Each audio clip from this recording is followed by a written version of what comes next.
Ang gagawin po natin ngayon maglalagay po tayo ng fertilizer sa mga talong na namumunga na at saka sa okra. Ito po, 1620 po ang aking tutunawin. Nilalagyan ko po ng mga tag kasi ang 1620 at ang 1314 pareho pong ganito. Kaya kailangan po lalagyan ko ng pangalan para hindi ako magkamali. Dito po sa 16 liters na tubig, dalawang lata po ng sardinas ang ilalagay ko na 1620 kasi po namumunga na po sila, pati po yung okra. Kung hindi pa po namumunga, isa lang.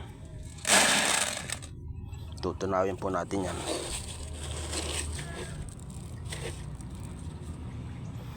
Ayan po. Every 2 weeks naman po ako naglalagay. Kapag ka po ganyang matapang-tapang, every 2 weeks. Tutubigin ko po muna para matunaw.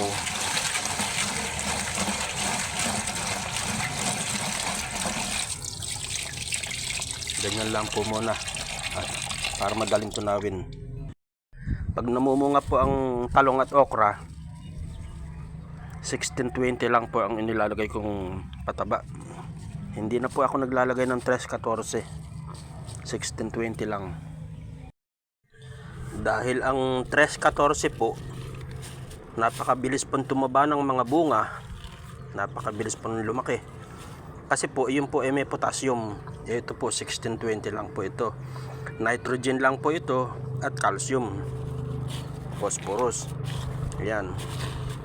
Kaya ayan lang po ang nilalagay ko sa talong kapag ka po nagbubunga na sila, at saka po sa okra.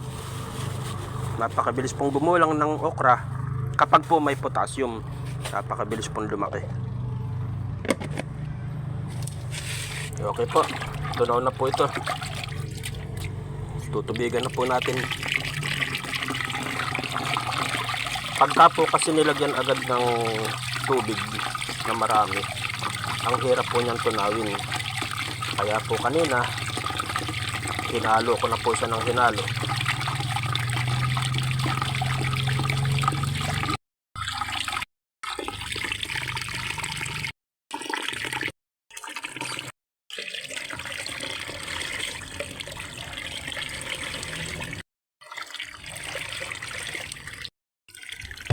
Okay na po yan. Kasi pag puno po yan 18 po litro ang laman yan Maglalagay na po tayo. Unahin po natin itong okra. Lagyan po natin ng tiga-tigalawa.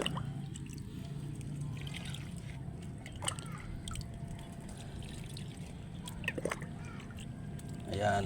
Nako lalo na pong gaganda ang pamumulaklak. Ayan.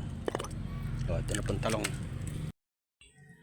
Lalagyan na po natin itong talong. Tiga-tigalawa rin po yan. Medyo tumangkad lang po siya dahil nakukulangan siya sa sikat ng araw at mas madalas ang pag-ulan ngayong panahong ito.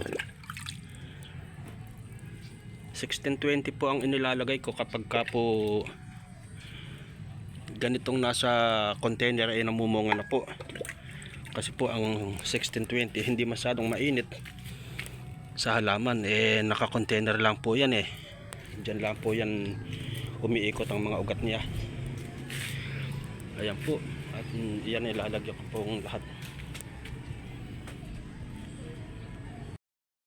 Pati po itong mga okra na namumunga na, 1620 po ang maganda po sa kanya para po hindi agad gumugulang ang bunga.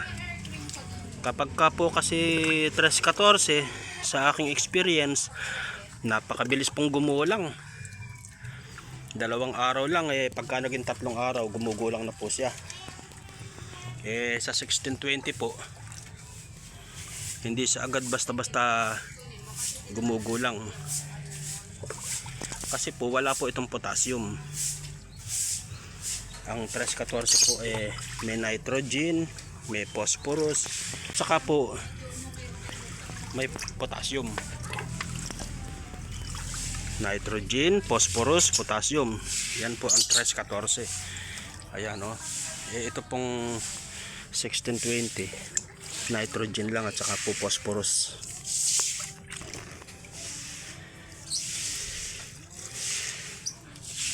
Pagpapatuloy po natin hanggang doon po. Meron pa po tayo dito sa tabing sapa, medyo mataas-taas na lugar. Lalagyan po natin ng 1620 bawat isa.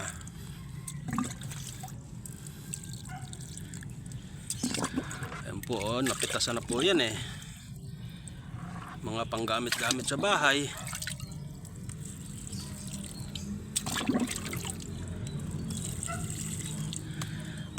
Pininturahan ko po yung kanyang mga paso kasi nagkakaroon po ng lumot. Ayan, maganda po yung nandito, medyo nakakatikim ng magandang sikat ng araw. Nga lang po ngayon ay talagang panahon ng habagat.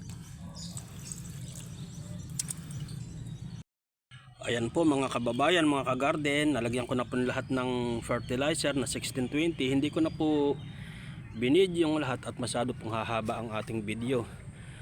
Baka naman po masyado kayong mainip. Ang importante po ay yung demo po natin, yung atin pong paglalagay ng 1620. And yan po ay mabilis na pong lalakyan at titibay po ang kapit ng bulaklak dahil po sa 1620 at lalago po ang kanilang mga ugat.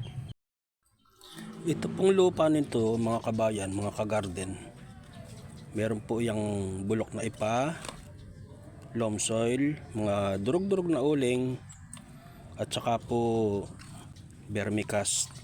Yan, pinaghalo-halo ko po bago ko po inilagay diyan. Ngayon pong namumunga na, tinulungan ko na po siya ng 1620. Kaya po 1620 po ang inilagay po natin ngayon. Ay, sumikat ang araw. Salamat naman. Maarawan na po sila ha. Saka po yung mga pinag-anuhan ng gulay, ilalagay nyo po sa puno. Huwag nyo pong ilalagay sa basurahan. Ilagay nyo po sa puno. Pwede nga po kung malaki po ang pagitan, ilalagay nyo po yan. Tapos tatabunan nyo po ng lupa. Sabi, organic fertilizer na po. Kaya mga balat po ng saging nasa ibabaw po. Kasi po puno po sa ng lupa eh. Pero mataba po yung lupa na yan. Pinaghalo-halo nga po na loam soil, vermicast, bulok na ipa, at saka mga durog-durog na uling. Kasi po ang uling ay nagho-hold ng nutrients at nag-aayos po ng pH level ng lupa. Okay po.